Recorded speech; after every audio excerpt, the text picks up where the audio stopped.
लौकीचे पौष्टिक पराठे तयार करण्यासाठी स्वच्छ धुवून घेतला लौकी, त्याला अर्ध्या भागामध्ये डिवाइड करायचं, त्यावरची साल काढून त्याला बारीक किसणीच्या सहाय्याने किसून घ्यायचं आहे। अशा पद्धतीने सर्व किस तयार झाला। यामध्ये आता लागेल तसं गव्हाचं पीठ घालायचं आहे।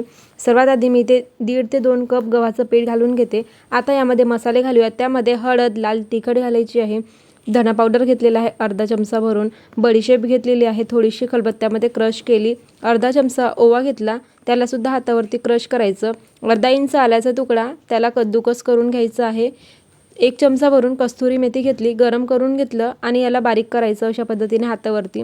भरपूर असा कोथिंबीर घालायचा, चवीनुसार मीठ, अर्धा चमचा चाट मसाला, मोठ्या आकाराच्या चमच्याने 1 चमचा खाण्याचं तेल घालायचं आणि व्यवस्थित असं पीठ मळून घ्यायचं आहे। इथे लागेल तसं पीठ घालायचं आहे, परंतु पाणी न घालता छान असं कणिक मळून घ्यायची आहे। अजिबात इथे पाण्याचा वापर आपल्याला करायचा नाही। तर हा पीठ मळण्यासाठी मला 2.5 कप गव्हाचं पीठ लागलेलं आहे। आता मळून झालेलं कणिक याला 5 मिनिटांसाठी साईडला ठेवायचं। 5 मिनिटांनी हाताला तूप किंवा तेल लावून छान मळून घ्यायचं।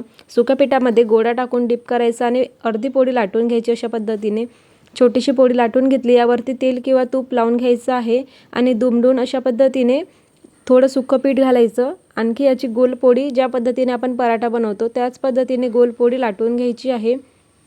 एकदम जाडही पोळी ठेवू नका आणि एकदम पातळही करू नका, मीडियम आकाराची पोळी मी तयार करून घेतली। लोखंडी तव्यावरती छान शेकून घ्यायची आहे। एका साईडने शेकल्या गेली की याची दुसऱ्या साईड पलटून दुसऱ्या साईडने सुद्धा खरपूस भाजून घ्यायचं आहे।